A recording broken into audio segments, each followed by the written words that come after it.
Hey everybody, welcome back to The Hunt. I'm Trish. Thanks for joining us tonight. I'm really excited to introduce my next guest to you. He is just an incredibly special human being, and I've had the fortune of knowing him for just about a year now, and I'm so grateful for the opportunity. You're going to understand why in a minute. His name is Lance Weir. Lance, welcome to the show. Thanks for having me. Oh my gosh, my pleasure. So Lance is a challenged athlete, and we met during an event for an organization called the Challenged Athletes Foundation and the $1 Million Challenge last year. And I'll just sidebar this with his almost Libra season. And Lance and I are fellow Libras. So Lance, let's just dive in, because, on this show, we talk about positive, inspiring, encouraging stories that really hit home with, not everything in life is going to go the way that you expect it to go.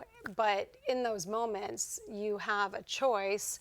We all have a choice to choose how we respond to those moments, right? And so we talk a lot about, from being in a place of feeling stuck to really becoming the best version and unstoppable, version of yourself. So let's just start with your story and just take us on that journey. Okay.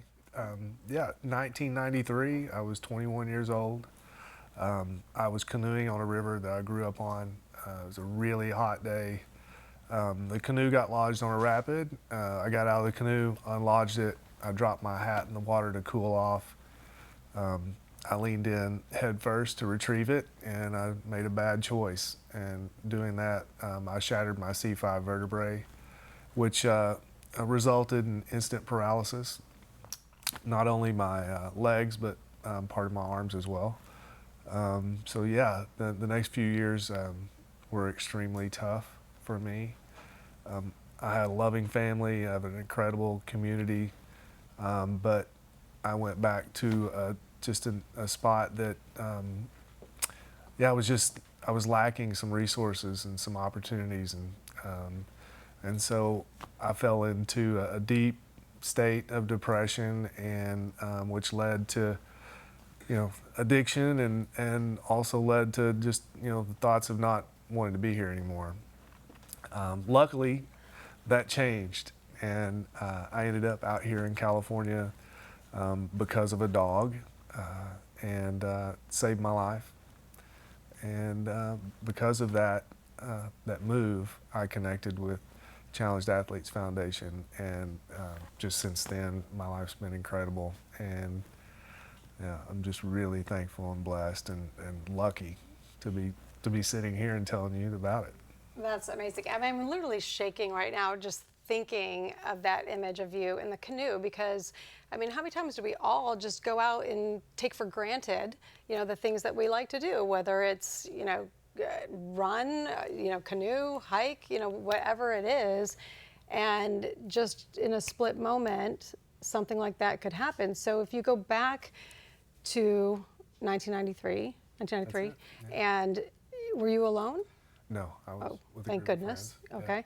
Yeah. And did you just hit a shallow? Yeah, I chose the wrong spot. I hit a rock, and it shattered instantly, just exploded the C5 vertebrae in my neck. I was luckily pulled from the river, thank goodness, and then ultimately flown to Memphis, Tennessee, where I was in a trauma center for some time. So can you just help describe for us, just as you realized then, what was happening, and you come out of the trauma center, and now you're paralyzed for life, right? Yeah.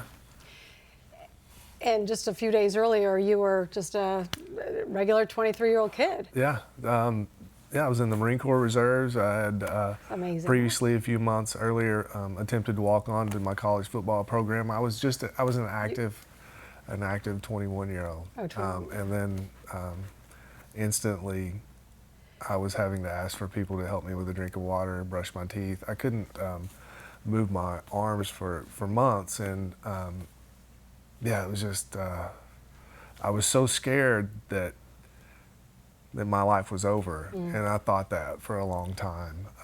And I was afraid that I was going to be remembered by a moment.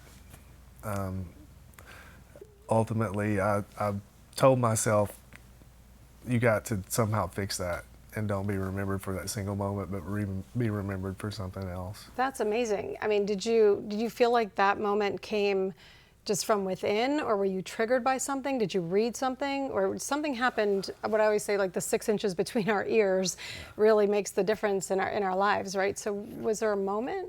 I had reached rock bottom. I was as low as you could go, and I knew that if I didn't change my perception and my ways, that I wasn't going to be here much longer. And I just didn't want to be remembered for that one moment. And thank goodness I was able to make that switch and try to do something that was that'd be memorable, that would be honorable, that would maybe help change lives.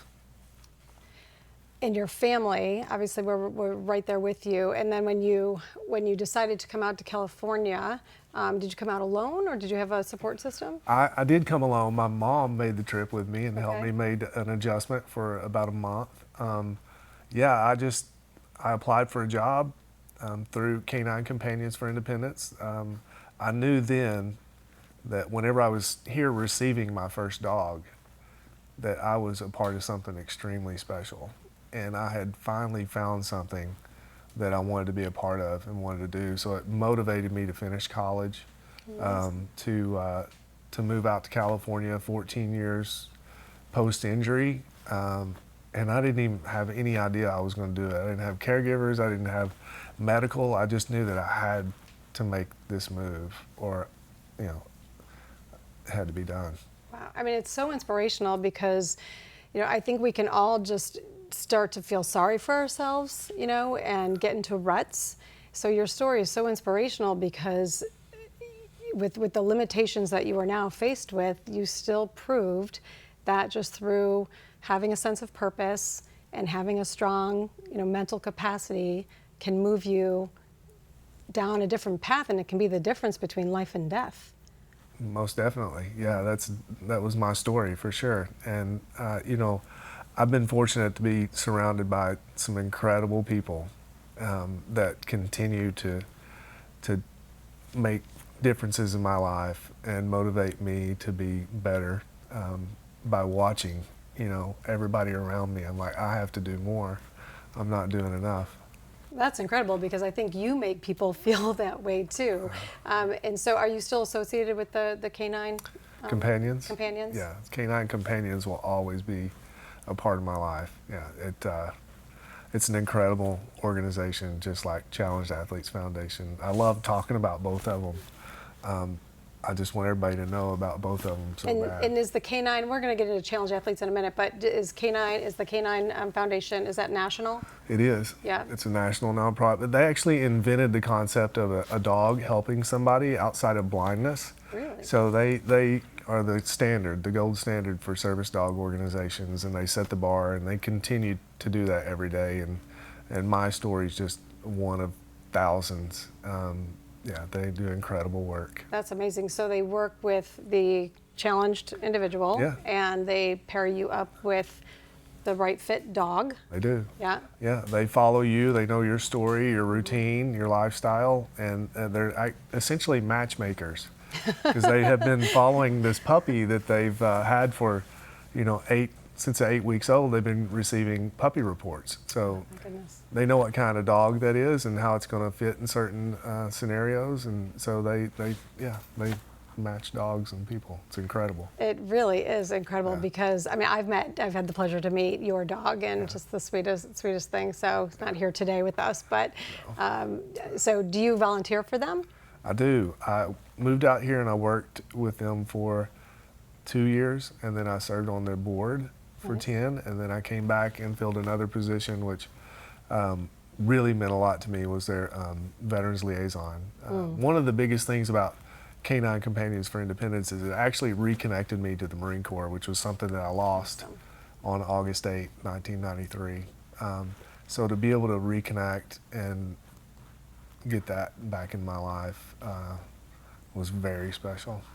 Yeah, I think again, it goes back to, I mean, everything you're talking about to me, it's like that higher purpose of, okay, I'm here, I'm physically here, you know, for as long as, you know, I'm allowed to be. Right. But how can I make a difference? How can I really show purpose and value, you know, in my life? 100%. Being happy is as simple as a choice. Yes. Oh my gosh. And it took me a while to figure that out, but thank goodness I did. And yeah, just. It's fascinating. So don't go anywhere. We've got a lot more to talk about. So when we come back, we're going to dig into challenged athletes. So hang in there, everybody, with us. I'm with Lance Weir, challenged athlete, and just a phenomenal human being. We'll be back in a minute. I'm Trish. You're watching The Hunt.